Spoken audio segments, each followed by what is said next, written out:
Voilà, bonjour à tous. Voilà pour notre première interview. Nous avons la joie d'accueillir Cristobal qui nous vient directement d'Espagne.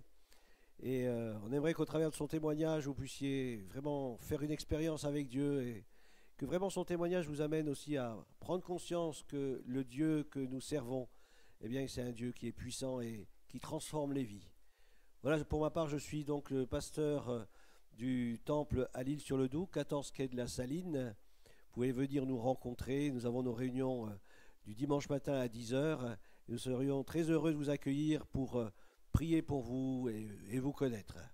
En attendant, j'aimerais vous présenter donc Cristobal. Si tu peux nous dire d'où tu viens, comment tu t'appelles, voilà, où tu es né, si tu es marié, célibataire. Bonjour à tous. Je suis Cristobal. Je m'appelle Cristobal parce que je suis espagnol, mais je suis né ici à Audincourt il y a 51 ans. Ma maman est espagnole, mon papa est d'Audincourt, je suis divorcé 2 fois, pour l'instant célibataire. Quel est l'autre Tu as des question? enfants? J'ai pas d'enfant et on peut dire heureusement parce que ma vie n'a pas été la meilleure pour un enfant. En fait, les problèmes que j'ai eus dans ma vie est à cause de ce même problème quand les parents n'arrivent pas à développer leurs responsabilités envers les enfants. Je commence avec mon témoignage. Ouais. Avant ça, j'aimerais que peut-être on pourrait lire un passage pour introduire le témoignage de Cristobal. C'est dans l'Épître aux Corinthiens, l'Épître de Paul, deuxième aux Corinthiens, au chapitre 5 et au verset 17. Je pense que beaucoup le connaissent, beaucoup de ceux qui nous regardent le connaissent. Et si quelqu'un est en Christ, il est une nouvelle créature. Voilà, les choses anciennes sont passées et voici, toutes choses sont devenues nouvelles. Et je pensais vraiment à ce verset pour introduire ce témoignage parce que c'est tellement vrai. Pour ma part, je l'ai vécu, beaucoup l'ont vécu, peut-être vous aussi qui nous regardez, vous l'avez vécu, et Cristobal aussi l'a vécu un miracle dans sa vie. Alors il va nous parler de sa vie, et puis ensemble nous allons écouter avec attention. Et ben voilà, alors en commençant depuis le début, je suis né dans une famille mal structurée, on peut dire, vu que mon papa était une personne très alcoolique, très violente. Et pour moi, ça m'a énormément blessé, le fait de ne pas avoir un papa comme je le voulais. J'ai été un enfant euh, qui a, qui était très peureux. Mes parents n'ont pas su le voir jusqu'à l'adolescence, mais seulement des choses que j'entendais parler de mon père et des choses qui arrivaient dans la famille. Toute la famille était alcoolique aussi, du côté de mon papa. J'étais un gosse qui avait peur, qui est devenu très terrible, sûrement à cause de ça. Aussi quand un enfant est petit, il est petit, hein. Mais ça s'est vite compliqué. Ça s'est vite compliqué. Aujourd'hui, comme je suis chrétien, je suis sûr que Satan a fait un très grand travail sur moi. Parce que mon papa s'est converti après cette vie folle qu'il a vécue, tout ce qu'il a abîmé dans notre famille. Il s'est converti assez jeune, à 33 ans, et il a vraiment arrangé ce mal. Il a fait tout ce qu'il a pu pour demander pardon aux personnes, à la famille. Mais dans moi, j'étais trop jeune. Il s'est passé... j'ai senti une envie de vivre les mêmes choses que lui. J'ai connu le Seigneur à travers de lui et sa conversion, mais je l'ai rejeté. J'avais une dizaine d'années, j'allais à l'église avec lui. Mais un beau jour, à 12 ans, je crois, j'avais déjà ma stature. Ça se dit stature? Ouais, excusez-moi, ça fait 40 ans que je vis en Espagne. Euh, et j'ai voulu goûter tout ce qu'il y avait dans ce monde, sans violence, comme la sienne, parce que j'avais peur des armes, j'avais peur de la violence corporelle, on peut dire, non? Mais donc à 12 ans, j'ai commencé avec beaucoup d'énergie. je vivais avec ma grand-mère à Majorque, je m'échappais la nuit, je volais des voitures, je volais des motos, j'ai commencé à trafiquer jeune, à prendre, à goûter toutes les drogues qu'il y avait, et je me sentais très très attiré par ça. Et comment ça se fait que tu es parti sur Majorque? Ma maman est mallorquine, donc ils étaient divorcés depuis, je crois que j'avais 6 ans quand ils se sont divorcés. Et bon, ma maman un jour m'a demandé, elle m'a dit, tu veux qu'on aille vivre à Majorque? Je lui ai dit, bah oui. Pour moi, la France, c'était l'enfance compliquée, les problèmes. J'avais déjà des problèmes à l'école, hein, j'étais vraiment un terrible. J'étais déjà un gosse qui était assez Donc, tu bouleversé. as habité un temps à Audincourt. Oui, oui, à Donc, Montbéliard. tu connais bien quand même la région malgré tout, Ah oui, quoi. oui, oui, bien quand je reviens en vacances ici, c'est la mélancolie, le cœur il fait boum, boum. Alors déjà ici, donc tu es resté en France jusqu'à environ 6 ans, t'es parti à Majorque À et 12 ans. tu es revenu ici en France. Oui, ben mes premières années à Majorque se sont très mal développées parce que bon, j'étais un délinquant, je me suis mis, tout ce que je vous ai raconté avant, à faire toutes les choses les pires que je m'imaginais, je les faisais. Tout ça, ça a abouti à rentrer en prison à 17 ans. Au milieu de ça, je suis revenu en France. Ma maman m'a renvoyé un peu chez mon papa en pensant que, vu qu'il était converti, bon, ben, j'avais besoin de la main dure, un peu d'un D'accord, ouais. homme, mais ça n'a pas marché non plus parce que je faisais les mêmes choses. Je volais, je m'échappais. J'étais vraiment, j'avais pas beaucoup de, j'avais rien dans la tête. Et puis, je sentais une grande attraction, ça se dit attraction, Oui, oui, attiré, ouais. très attiré par le mal, très attiré. Pour moi, c'était rigolo de voler, c'était rigolo de faire des choses qu'il n'y avait pas à Et faire. le témoignage de ton père ne t'a pas du tout Hmm, aidé à changer, quoi. non, non, non, parce que j'ai décidé de donner le dos à Dieu. Je pense avec du recul que Tu étais un peu rebelle contre Dieu. oui, oui, oui. Et puis j'avais envie de connaître, j'avais envie de goûter tout ce qu'il y avait dans ce monde, qui me paraissait très important, connaître les choses.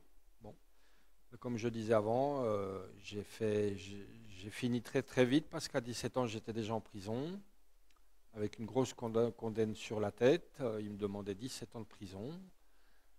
C'était le gros coup, le premier gros coup de ma vie. Et c'est sûrement la deuxième fois que Dieu a intervenu dans ma vie. Mon papa a voyagé à Majorque et à travers, ça ne doit pas se dire en français, excusez-moi, avec une église évangélique, ils ont réussi à faire comprendre aux juges un peu mon trajet de l'enfance et tout ça. Bon, à la fin, au lieu de passer une grande partie de ma vie en prison, je suis sorti très vite. Quelques mois plus tard, je suis sorti dans un centre de désintoxication. Pourquoi, centre de désintoxication? Ouais, je consommais de tout. Je consommais de tout. Ah, à cause de la prison Non, ou... non, avant. Tout ce que je trouvais, je le consommais. J'ai goûté toutes les drogues Donc qu'on dans m'a ton offert. adolescence, c'était... Oui, c'était primordial. Il fallait que je... Pour moi, c'était quelque chose que j'avais besoin. Euh, C'était sûrement à cause de cette enfance. J'essayais de me calmer, j'essayais d'apaiser un peu tout ce que je sentais. Ça t'aidait à te dépasser, à faire des choses complètement folles? Au début, c'était plus pour me calmer. Plus tard, à 16 ans, j'ai connu la cocaïne. Et la cocaïne elle est devenue ma fiancée. Je peux dire que je suis tombé complètement amoureux d'elle. C'est devenu une priorité dans ma vie. Et ça a duré 30 ans, plus de 30 ans. J'ai réussi à arriver à une consommation énorme de 5 000 € par mois, plus tout ce que je buvais, plus tout ce que je fumais, et tout ce que je faisais les nuits, parce qu'évidemment, des gars comme ça, les nuits, ils ne font pas des choses correctes. Donc en désintoxication, c'était par rapport à la drogue ou l'alcool, à toutes ces Oui, choses-là? oui, Et oui. une réhabilitation en tant Ben que oui. jeune pour retrouver peut-être dans une sociabilité vis-à-vis de la société? Ben exactement. Premièrement ça, et deuxièmement aussi, bon, ben, une possible conversion, parce que ben, j'en suis arrivé à la conclusion que la conversion, c'est la clé de la vie. C'est la solution à tous les problèmes. Oh, tu étais dans les églises, enfin tu étais aidé par une église locale qui se trouve là-bas donc, Oui, oui. et puis donc tu venais aux réunions, t'écoutais l'évangile, Oui, etc. oui, Mais ça pénétrait pas ton cœur. il y a eu un moment donné, oui, mais le mal est revenu, comme je dis. Moi, je suis convaincu que Satan était derrière moi. Il voulait finir avec ma vie parce que ça n'a pas duré longtemps. Au bout de 3 mois, je suis retombé dans le monde, pour le dire, dans le monde de la nuit. Encore pire, je me suis mis à trafiquer, tout a augmenté. Chaque rechute, ça devient pire. Ouais, chaque résistance à Dieu, tu descendais de plus Je en descendais plus. plus, ouais, ouais. La seule chose que j'ai fait quand je suis sorti en prison, vu que ça a été très dur, j'ai voulu, devant la société et ma famille, légaliser, ça serait français, je ne sais pas. Émancipé, t'es émancipé, te Non, libérer. j'ai voulu créer une image de moi assez correcte. J'ai même monté un business un peu plus tard, à 22, 23 ans. J'ai profité d'une maison de famille, j'ai monté un petit hôtel, je me suis marié. Mais j'avais deux personnalités. Toute la vie, j'ai eu deux Ouais, c'est ça, ouais. personnalités et j'aimais beaucoup ça. Moi, la nuit, je me déguisais. Littéralement, c'est pas non plus Ouais, français. oui, Excuse-moi. non, c'est bien, ça va. Je me déguisais. T'avais deux visages, quoi. J'avais deux visages. L'homme tranquille avec son À commerce, peu sa près famille. tranquille. On voyait bien que c'était un gars spécial, mais j'étais correct. Le business, Ça devant les fonctionnait. commerçants, j'étais une personne à peu près correcte. Bon, la chemise était propre, le gars, il était à peu près là à son heure, et puis devant la société, bon, ben, Mais l'évangile était. Et t'avais contact toujours avec l'évangile ou non, non, j'ai donné complètement le dos au t'as Seigneur. coupé, hein? J'ai même été des années sans parler avec mon père, évidemment, parce que je savais dans moi que ce que je faisais, c'était pas bien. Ouais. Mais pas jusqu'au point. Mais ton hôtel n'était pas un lieu de deal. Oui, il est arrivé à ça. Il est arrivé à ça. Ma voiture aussi, j'ai converti ma voiture à un taxi de la drogue. Malheureusement, j'ai trafiqué 2 fois pendant 3 ans dans ma vie. Et j'aimais beaucoup ça. C'est ça qui me surprend le plus. C'est pas à cause de la cocaïne que tu prenais que ça te donnait un speed, un excitant. Évidemment, je crois Superman, on est sûr de ça.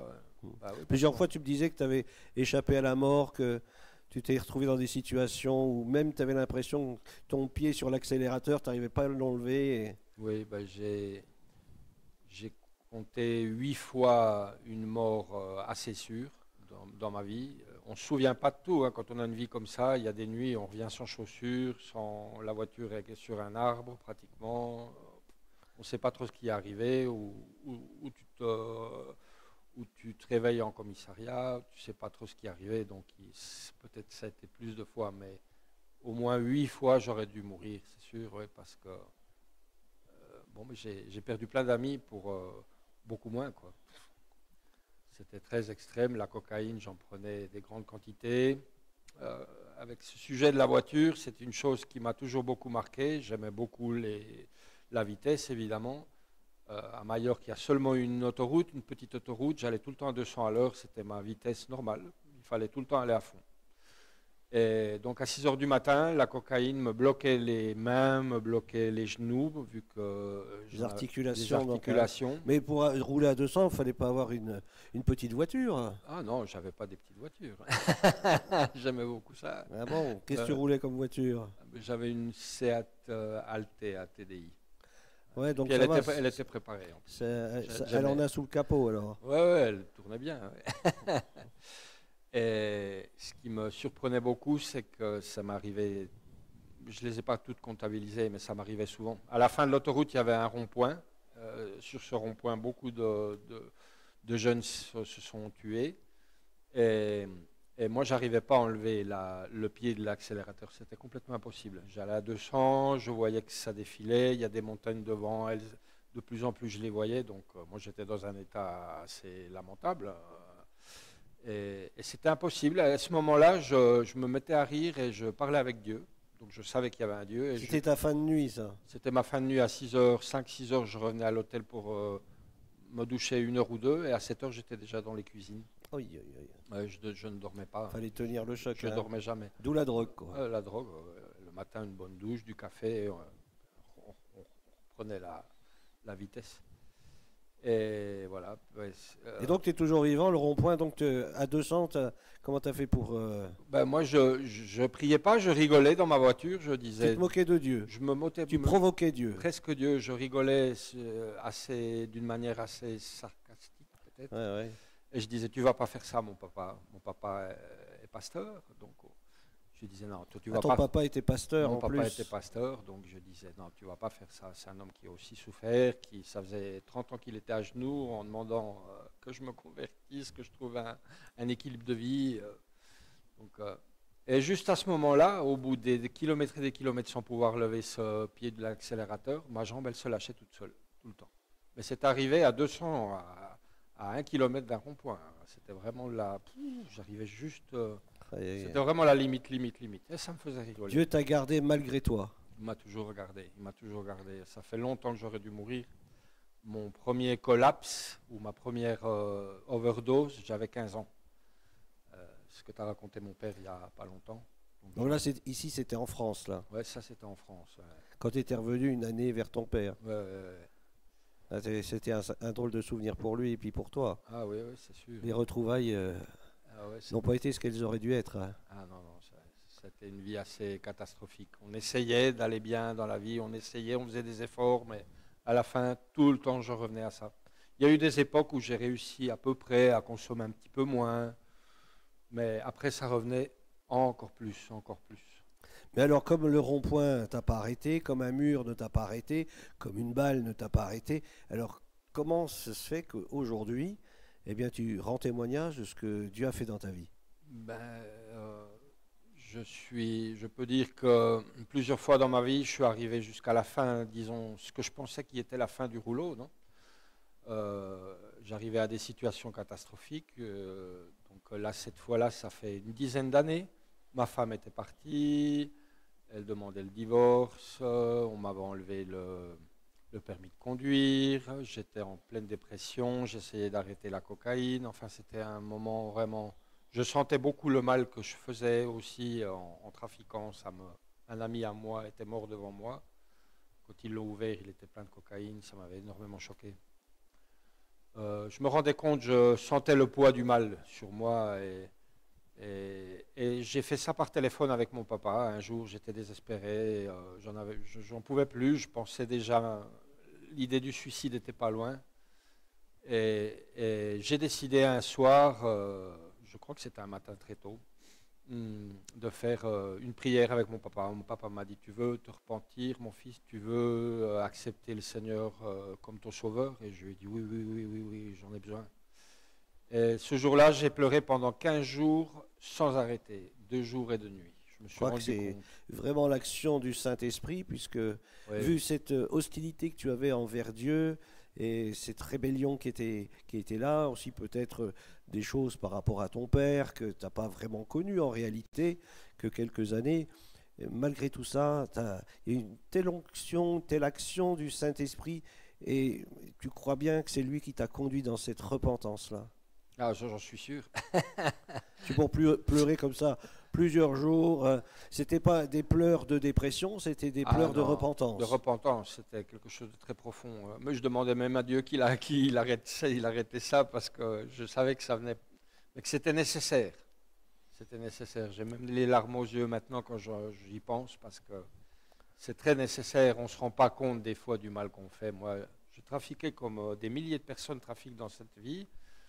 Bon, ben, à Majorque, c'est pas trop mal vu. C'est le quotidien un peu de Bah oui, il y en a beaucoup plein de qui le jeunes, quoi. font. Il y en a plein qui le font. Si tu consommes, tu trafiques. Bon, bref.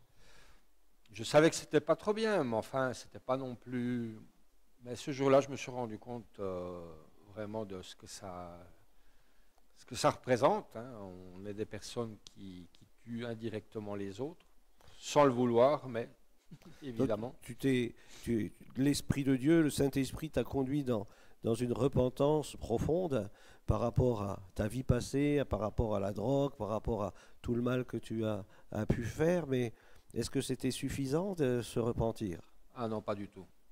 Non, à partir de là, c'était mon premier gros problème, entre guillemets, disons, parce que il est né dans moi une grande lutte. Donc moi, j'étais complètement dans ce monde-là. tout de suite que j'ai repris, qu'on m'a redonné mon permis de conduire, ma femme est revenue, enfin bref, on a recommencé une autre fois, tout de suite, ça a été très très vite, une autre fois, avec la cocaïne, avec tout. Et moi, je voulais changer, mais ce n'était pas Et possible. pas la force. Pour moi, de ma part, c'était complètement impossible. Je priais comme je pouvais, je ne savais pas quoi faire, j'étais désespéré. Mon papa me disait, mais va à l'église les dimanches. Moi, chaque fois que je mettais ma voiture en marche, je ne pouvais pas éviter d'aller acheter de la cocaïne si j'en avais pas chez moi. Donc j'ai eu des époques que je la vendais, des époques que je ne l'avais pas chez moi, il fallait aller la chercher, il fallait aller au village, les bidonvilles, etc. Mettre en danger ta vie, la vie des autres, hein, parce qu'on vivait on vivait tout le temps comme ça, à fond la caisse. Et donc la grande lutte a commencé. Donc j'avais des grosses chaînes. J'étais un malade, évidemment, de tout ce qui vient derrière. Hein. Vous savez bien que les cocaïnomes passent leur nuit dans les clubs, etc., etc. Pour moi, tout ça, c'était ma vie. Et je voulais m'en défaire, mais je ne pouvais pas. Je savais que j'avais 40 ans dans ce temps-là. Je ne voulais pas je ne voulais pas vieillir de cette manière. Parce qu'en plus, j'avais des exemples, des amis de 10 ans en plus que moi, et je trouvais que c'était vraiment, c'est dommage. Quand tu es jeune, bon, ben, c'est pas correct, c'est pas ce que tu voulais vivre, mais tu le vis. Quand tu as 40, 50 ans, tu commences à dire, bon, ben, il faut changer de vie, il faut être plus responsable avec ton âge, non? Tourner la page et une page blanche. Ouais. Et pour venir au Seigneur Jésus, pour vraiment qu'il y ait ce changement dans ta vie, qu'est-ce qu'il a fallu faire? Ben, il a fallu pas lâcher, premièrement, pas lâcher. Il a fallu faire un gros effort, dans le sens, il faut demander de l'aide, il faut reconnaître, premièrement, vraiment les choses comme elles sont. Il ne faut pas en parler doucement, il ne faut pas en parler bas. Il faut demander pardon aux gens, il faut te demander pardon à toi-même. Ça, c'est un peu. Moi, j'ai appris à le faire plus tard avec des professionnels, avec des psychologues. Mais un chrétien bien engagé peut t'aider à le faire. Il faut déjà demander pardon et avoir une tournure de cœur correcte. À partir de là, tout ce que tu ne peux pas faire, c'est une grande vérité. Le Seigneur le fait pour toi. Ouais, je crois que ce que tu veux dire, c'est que la repentance, c'est un pas vers Dieu, où c'est le Seigneur même qui nous conduit dans cette repentance-là, mais il faut que vraiment la parole de Dieu, elle vienne dans notre cœur, qu'elle vienne nous habiter pleinement pour, hein, vous connaîtrez la vérité vous affranchira. Recevoir Christ nous communique la puissance, la vie du ressuscité en nous, eh bien, nous aide à, non seulement comme tu dis, hein, je crois que c'est quelque chose qui est aussi très important, se pardonner à soi-même tout le mal que nous avons pu faire. Même parfois, on sait que Dieu nous a pardonné, mais nous-mêmes, nous avons du mal à nous pardonner à nous-mêmes. Je crois que là, l'œuvre de Dieu dans nos vies est tellement importante, il faut qu'il y ait une construction qui soit faite, nous appuyer sur ce que l'Écriture dit et faire confiance au Seigneur. Seigneur, tu m'as pardonné, alors je reconnais et j'accepte de vivre pleinement ce pardon. Et ça, c'est aussi difficile à vivre, hein. Oui, oui, c'est très difficile. Ouais. Ben, c'est plus de mal tu fais, plus difficile c'est. Et puis il faut un peu attendre les résultats positifs. Moi, par exemple, une des choses qui m'a fait le plus mal dans ma vie, c'est de voir que ma mère avait peur de moi. Ta mère avait peur de Ben, toi? bien sûr, mes Parce que réactions. ta mère, elle, par contre, elle prenait pas de Pas du drogue. tout. Ma maman, c'était une dame normale, gentille, qui a fait tout ce qu'elle a pu pour survivre à ce qu'elle a vécu. Et puis, bon, ben, moi, je suis devenu un gars très très agressif verbalement quand je T'étais me pas fâchais. armé. Non, non, moi, les mains, j'ai toujours essayé de ne pas arriver à ce que mon père développait, mais évidemment, la cocaïne t'endurcit énormément. Quand tu trafiques le soir, bah, il faut que tu sois le plus dur. Il faut, dans toi, sans le vouloir, il y a une personnalité qui se met en Tu marche. étais violent, non? Bah, s'il fallait faire peur, on faisait peur, ça c'est sûr. Ce qu'il y a, j'essayais de ne pas arriver jusqu'à la fin, parce que vu que tout ça, ça m'avait beaucoup impressionné quand j'étais gosse. Mais à la fin, je me suis converti en une personne que je ne voulais pas être. Je me haïssais pratiquement. Après, après avoir vécu des événements qui ne finissait pas bien, des problèmes avec la police. La police, elle se fâchait avec moi. Elle me disait, mais pourquoi tu ne te désintoxiques pas d'une fois? On sait que tu n'es pas si mauvais que ça, mais regarde ce que tu es capable de faire. C'est ça, c'est une grande lutte, quoi. Donc ça a été déterminant. À quel moment où tu as vu vraiment que là, Dieu avait fait son œuvre en toi et que là, maintenant, tu étais prêt à le suivre? J'ai eu besoin de beaucoup d'années pour pouvoir me défaire de mon mon passé, cette vie qui m'attachait à l'argent, qui m'attachait au matériel, qui m'attachait à une vie qui ressemblait à rien du tout. J'ai eu besoin de 10 ans en total. J'ai tout perdu. Mon trajet, il a duré 30 ans. Avec les drogues, il y a eu des étapes un peu plus extrêmes d'autres, mais enfin, j'ai jamais arrêté pratiquement. Et à la fin, c'était complètement catastrophique les dernières années. Donc, j'avais cette consommation énorme. J'en prenais tous les jours, tous les jours. Ça a duré 3 ans. Euh, euh, je rentrais dans des hôpitaux psychiatriques. La dernière fois que j'y suis rentré, ils m'ont gardé pendant 2 mois à la force avec une grosse psychose. La situation était complètement critique. Les médecins, quand ils regardaient mon histoire, non, ils lisaient tout ce que j'avais vécu, ils disaient, bon, ben, celui-là, s'il n'arrête pas de consommer, il est foutu. Il m'avait même diagnostiqué de bipolaire. Il me donnait des médicaments pour équilibrer mon cerveau. La situation était vraiment critique, quoi, parce que j'arrivais pas du tout. C'était impossible d'arrêter de consommer pour moi. Quand j'arrêtais, je tombais en dépression. C'est le gros piège de la cocaïne. Au début, on ne s'en rend pas compte. Et à la fin, tout est disloqué dans notre tête. Le cerveau te demande de consommer. Et si tu n'en consommes pas, tu tombes en dépression. Tu tombes vraiment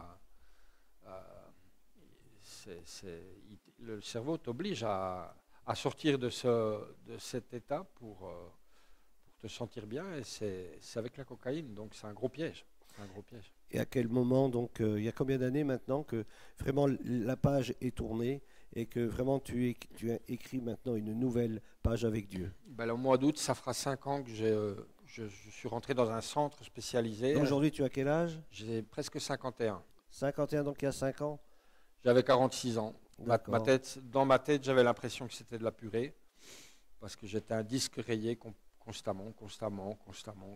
C'est l'effet de la cocaïne en grande dose. Et bon, ben, j'ai décidé de déménager 1000 km. Il a fallu prendre des grosses décisions. Il a fallu que je vende un business, que je perde beaucoup d'argent. J'ai tout perdu, la santé physique, parce que j'ai beaucoup d'arthrose. Maintenant, je suis très très bien, mais avant, je n'étais pas bien du tout. Je boitais, je ne pouvais pas bouger. Et j'ai dû me divorcer, j'ai dû tout perdre. J'ai même perdu ma voiture. Ils l'ont mis dans un gros truc, là, ils l'ont pressé. Aïe, aïe, aïe. Il n'y a rien qu'en est sorti, là. Ah ouais, bah, ils en avaient marre de moi. Et j'ai dû prendre la grande décision de déménager 1000 km, aller vivre en Andalousie où il y a un centre chrétien. Pour moi, c'est très très important qu'il soit chrétien, vu que c'est ce qui nous donne vraiment de la force pour changer une vie complètement, pour arriver aux racines. Des bonnes relations. Ouais.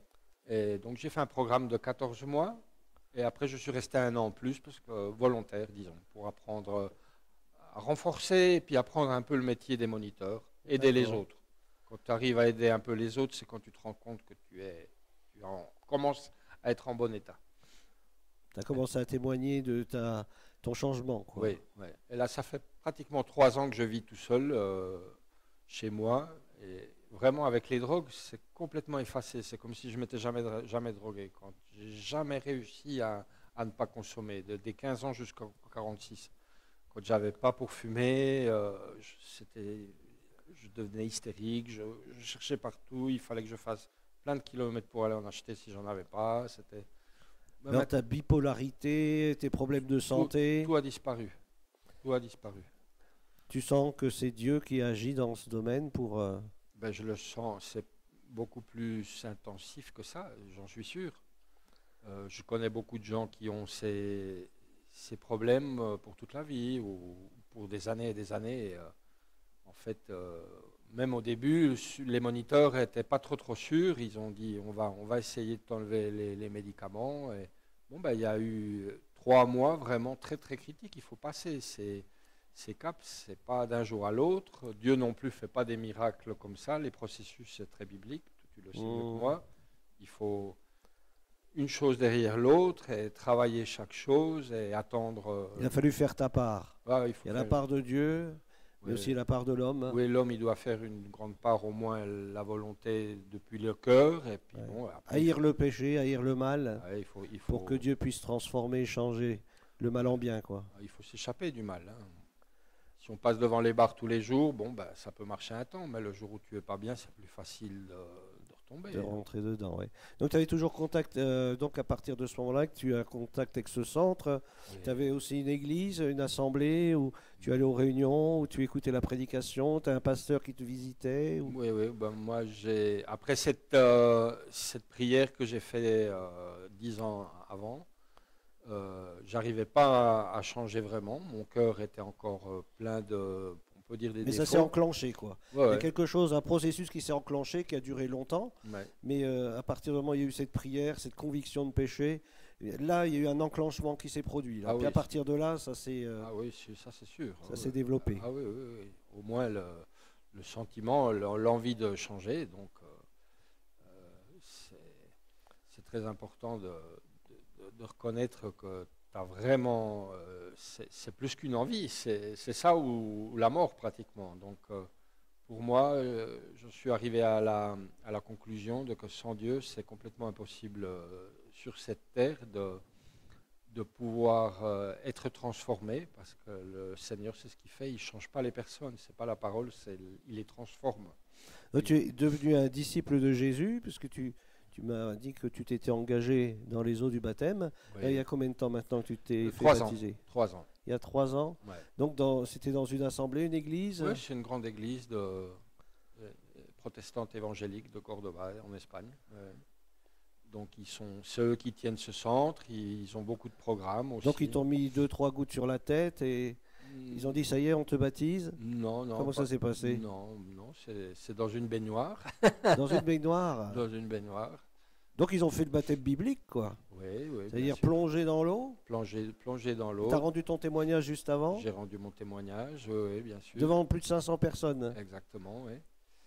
Et bon, c'est une manière de, comment dire, confirmer devant la société, devant tout le monde, que tu crois en ce que tu vis. C'est formidable. Et ça, j'en suis vraiment convaincu, parce qu'en plus de ça, je connais beaucoup de personnes qui ont essayé par leur propre force. Et on n'arrive pas, quand on arrive à un stade, on peut peut-être arrêter de consommer, mais on consomme d'autres choses. Moi, j'ai un copain qui fait 100 km en vélo. Chaque fois qu'il prend le vélo, c'est un fou du vélo. Il est tout le temps sur le vélo. Sa femme, elle en a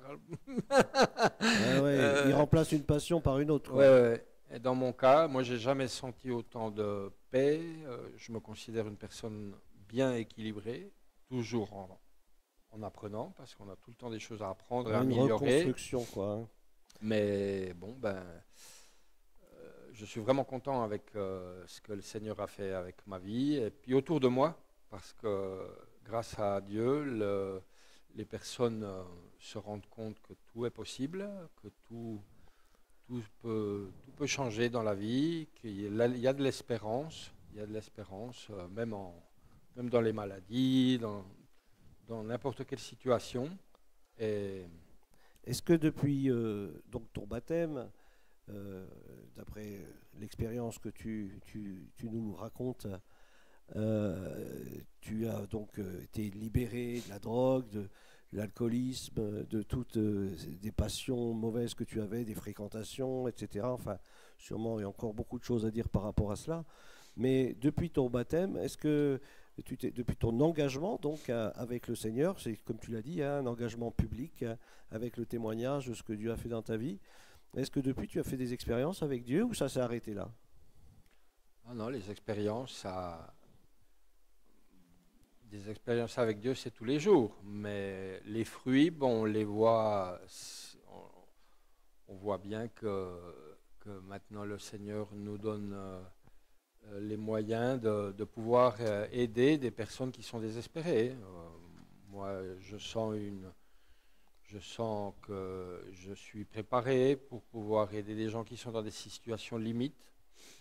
Parce qu'évidemment, quand on commence à parler, ils voient que je suis passé par les mêmes situations qu'eux, les mêmes maladies mentales, les mêmes problèmes. Et donc, c'est très important de pouvoir aider des gens qui n'en peuvent plus, quoi. Est-ce que ça t'est arrivé de prier avec eux Ben oui, on fait des visites régulièrement sur Cordoba. J'ai même des gens que j'aime. Je les aime parce que je les connais. J'ai des copains qui ont été avec moi dans ce centre, qui sont retombés dans la drogue parce que c'est trop compliqué pour eux. L'héroïne est différente à la cocaïne. Hein, c'est très, très addictif, très compliqué. J'ai des amis qui vivent dans la rue, donc on les visite et puis on les invite à venir à l'église. Et s'ils veulent venir, ils viennent. Au moins, ils savent qu'ils peuvent compter sur nous, au moins une vraie conversation, hein, une conversation chaleureuse. S'ils ont besoin de quelque chose, on essaie de les aider. Et puis, j'en suis arrivé à la conclusion que les humains, nous avons vraiment besoin de nous aider entre nous, parce que la vie est compliquée pour tout le monde. On n'a pas besoin d'être une personne comme moi qui consomme des drogues pour avoir besoin du Seigneur, la paix du Seigneur dans notre cœur. Ce monde fonctionne comme fonctionne, le stress, la peur, c'est tous les jours, quoi. Tout le monde le vit. Et bon, ben, nous arrivons avec les mêmes problèmes à trouver une vie vraiment pleine de paix. Évidemment, il y a des jours compliqués, mais c'est ce que je disais avant. Quand j'avais un problème avant, c'était la grosse catastrophe. Je consommais ou j'explosais. Maintenant, ben, peut-être que je vais rester un jour dans le lit, mais le lendemain, c'est fini. Je prie, je demande de l'aide. Je sens tout de suite une paix, une tranquillité. Je suis sûr que Dieu existe, ça j'en suis sûr, parce que je le vis tous les jours. Et quand je vois ce que j'arrive à développer en son nom, parce que c'est pas moi, c'est lui qui vit dans moi, c'est un gros miracle, c'est un grand miracle. C'est un grand miracle que je sens qu'il faut partager. Il faut le partager parce que c'est pas seulement pour moi, c'est pour tout le monde. Alors, qu'est-ce que tu voudrais dire à nos amis qui nous regardent pour qu'ils puissent, peut-être quelques-uns ici qui regardent ce témoignage, eh bien, sont dans la cocaïne, dans la drogue, dans toutes sortes de passions, de vices, et qui peuvent peut-être se dire en eux-mêmes, moi aussi j'ai essayé, j'ai été dans une église, on a prié pour moi, et puis il n'y a encore rien qui s'est passé, j'ai pas vu de changement, et j'aimerais bien vivre ce que Cristobal a vécu, une véritable libération, et pouvoir être à mon tour une source de bénédiction pour les autres. Alors qu'est-ce que tu aimerais dire à nos amis? Quel est le chemin à suivre? Ben, selon mon expérience, la première chose qu'il faut faire, c'est admettre qu'on ne peut pas gérer notre vie, c'est impossible. C'est difficile de reconnaître qu'on est des désastres des fois, mais à moi, ça m'a vraiment servi. Parce que je me croyais Superman, et à la fin, j'étais une personne qui faisait du mal partout. Il faut demander, il faut se repentir, c'est le premier pas. Il faut vraiment se repentir, demander pardon et chercher, demander de l'aide. Dans les églises, il y a beaucoup de personnes qui sont prêtes à aider et à chercher des endroits où, évidemment, ça ne se fait pas en 2 jours. Moi, j'ai eu besoin de beaucoup d'aide professionnelle, des psychologues. Il faut parler, il faut tout, il faut chercher le pourquoi des choses, il faut remonter jusqu'à l'enfance souvent. Il y a un grand travail, il y a un programme à faire, mais je suis sûr qu'en France, il y a des endroits comme ça, je ne sais pas exactement où. Il faut prendre des grosses décisions quand même, parce que ce qui souvent nous amène à mener une vie qui n'est pas la bonne, ben, c'est souvent l'argent, c'est souvent toutes ces choses qu'à la fin, moi je gagnais beaucoup d'argent, pas toute ma vie, mais il y a eu une grande part de ma vie, je gagnais de l'argent, ça ne m'a pas servi à grand chose. Avoir des grosses bagnoles, des belles femmes, un beau business, ça ne m'a pas servi à grand chose. Maintenant, quand j'ai du travail, je gagne 500 €, je peins, je fais des petits trucs, j'en ai suffisant. Tout change. À partir de ce moment-là, si une personne suit le processus, tout change petit à petit, un jour derrière l'autre, et la vie devient beaucoup plus simple et beaucoup plus enrichie. Donc c'est une chose que je recommande à tout le monde, sans exception, parce que tous les êtres de ce monde ont besoin de Jésus dans leur cœur. C'est celui qui nous pardonne de nos péchés, c'est celui qui nous donne une vie de qualité.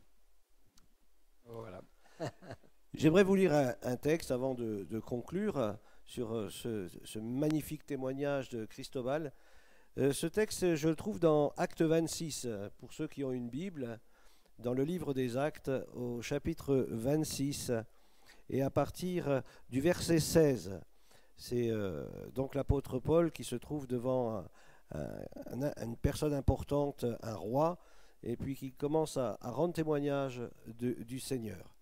Et il parle à un moment donné de son expérience avec le Seigneur Jésus, et je crois que c'est important de rendre témoignage, et je remercie beaucoup Cristobal aujourd'hui de pouvoir donner son témoignage et le partager, que vous puissiez savoir qu'il y a une issue, qu'il y a une solution, et que Christ est la solution qu'il vous faut, qu'il nous faut. Nous avons tous besoin de Dieu, qu'il vienne nous aider, nous secourir dans notre vie de misère. Il est le Sauveur.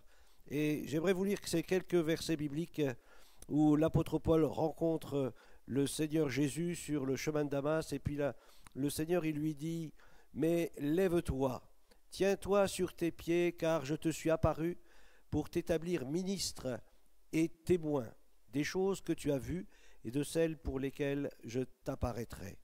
Je t'ai choisi du milieu de ce peuple et du milieu des païens, vers qui je t'envoie, afin que tu leur ouvres les yeux, pour qu'ils passent des ténèbres à la lumière, de la puissance de Satan à Dieu, pour qu'ils reçoivent, c'est important de recevoir, par la foi, le pardon des péchés et l'héritage avec les sanctifiés. » Et là, l'apôtre Paul, il répond à ce roi en disant, en conséquence, roi Agrippa, face à cette parole que le Seigneur Jésus m'a donnée, je n'ai point résisté à la vision céleste.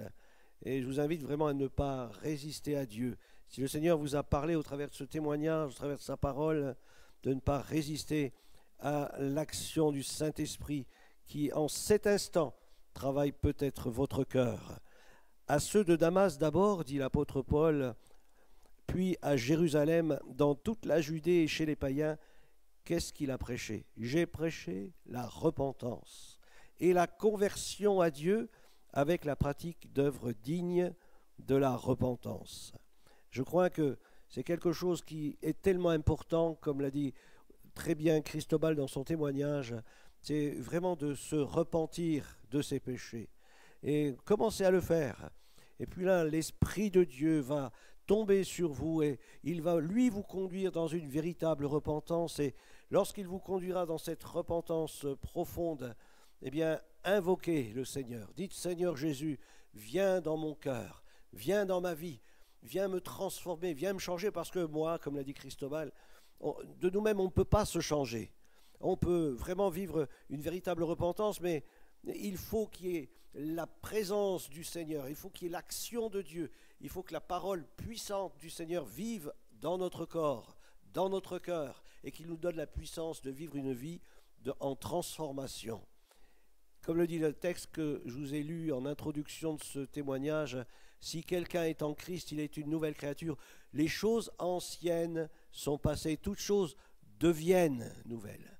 Alors parfois, ce n'est pas du jour au lendemain, ça prend un temps, mais il faut accepter Christ, qu'il prenne place dans notre cœur, sur le trône de notre cœur, et que nous puissions travailler avec Dieu pour cette transformation et marcher en nouveauté de vie, comme le dit l'Écriture.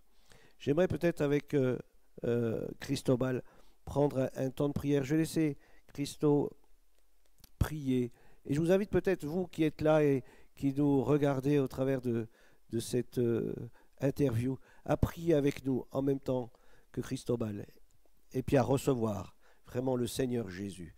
Et vraiment que Dieu vous aide à entrer dans les plans que Dieu a préparés pour vous. Vous savez, Le diable, il a pour nous une destinée, mais c'est une destinée qui va droit en enfer. Mais Dieu a une autre proposition.